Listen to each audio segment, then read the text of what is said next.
The fort is captured, but the lion is dead. Now, Jijamata's wish. The 23 forts which Shivaji handed over to Jai Singh were still in the hands of the Mughals. Kundhana was one of these 23 forts. One day, Jijamata said to Shivaji, Shiva, it is not safe to leave the strong Kundhana fort in enemy's hands. You must capture it. Shivaji was thinking on the same lines. He was very unhappy that Kundhana was in Mughal hands. Both Shivaji and Jijabai Sahib were very unhappy about it. It was like a thorn in their side. Shivaji started making his plans for the recapture of Kundhana, who could be entrusted with this task. It was very difficult to capture Kundhana. Tanaji Malusare. Tanaji was Shivaji's comrade right from the beginning. He came from the village Umrathe near Mahad in the Konkan. He was ever ready to put his heart and soul into any work assigned to him by Shivaji. Tanaji was strong and well built and as clever as he was brave. He was passionately devoted to Shivaji. Kundhana's marriage first.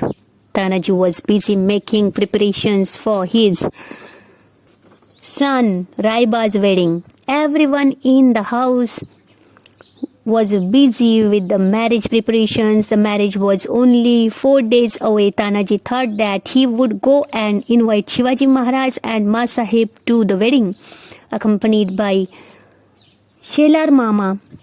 He went to Shivaji Maharaj to give him and Ma Sahib his personal invitation to the wedding.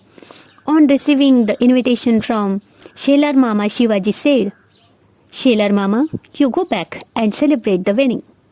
I am sorry, I shall be unable to attend. I have decided to lead a campaign for the recapture of Kundhana. As soon as Tanaji heard this, he said, Maharaj, do you propose to undertake this difficult and dangerous campaign while Tanaji is still alive? Then, what is the use of persons like me? This will not do. I shall first perform the marriage of Kundhana by capturing it. Raiba's wedding can wait. You must allow me to lead this campaign and give me your blessings for its success. Tanaji's plan. With these words, Tanaji took charge of the campaign and left for Kundhana. The fort was then under the immediate control of Udaybhan, a Rajput officer appointed by the Jai Singh. Udaybhan was a disciplined and vigilant officer. There were 2 entrances to the fort. Both were heavily guarded by the Udaybhan's men. How then to mount at assault? Tanaji quietly made a detailed inspection of the fort. On the western side there was a steep precipice where there were no guards. Tanaji decided to attack from that side.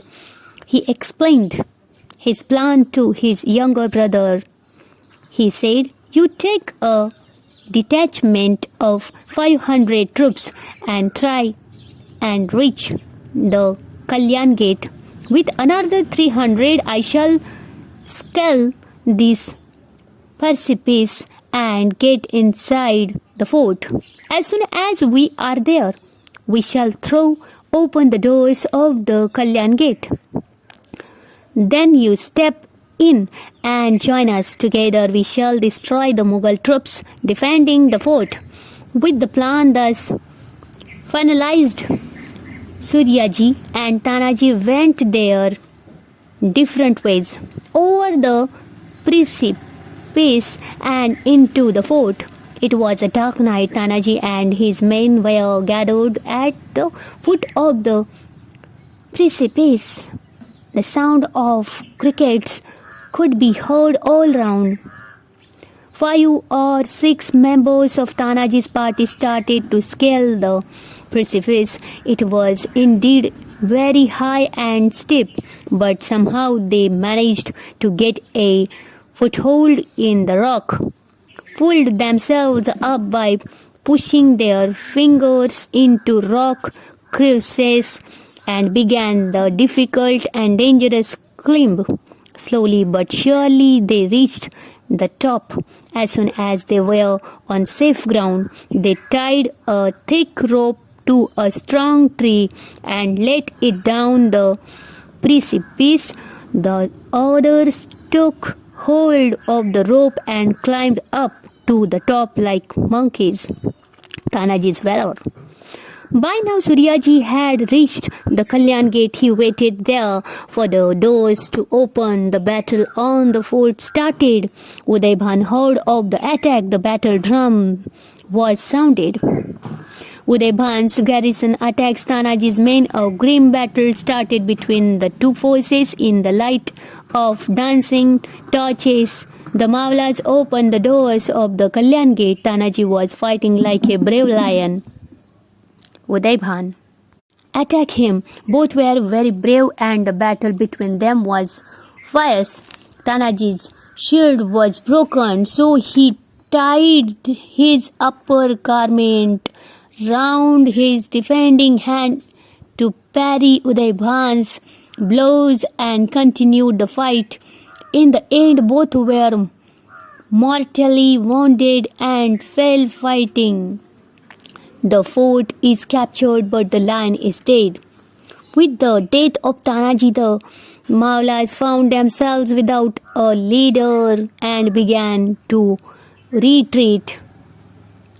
By then, Suryaji and his men had arrived on the scene of battle. Suryaji was deeply grieved to know that his brother was dead, but he had no time for grief. He had to continue the fight. He cut off the rope by which the Mawlas had climbed the fort. Then he stood in the path of the retreating Mawlas and said, "Don't you see that your father is lying dead here on the battlefield?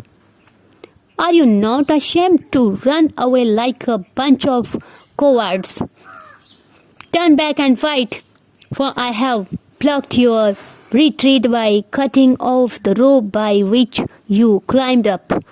The only choice before you is either to jump to your death over the precipice or to turn back and fight to destroy the enemy."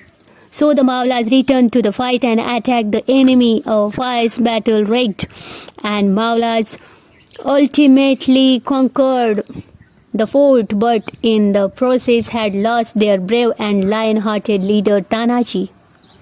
Jijamata and Shivaji Maharaj heard the news. They were struck with grief. Shivaji Maharaj expressed his sorrow in a single sentence: "The fort is won, but the lion is dead." So Kondhana became Sinhagad in the memory of the great warrior who gave his life to recapture it. This event took place in 1670. Later on, Shivaji Raje personally went to Umrathe and performed the wedding of Raiba.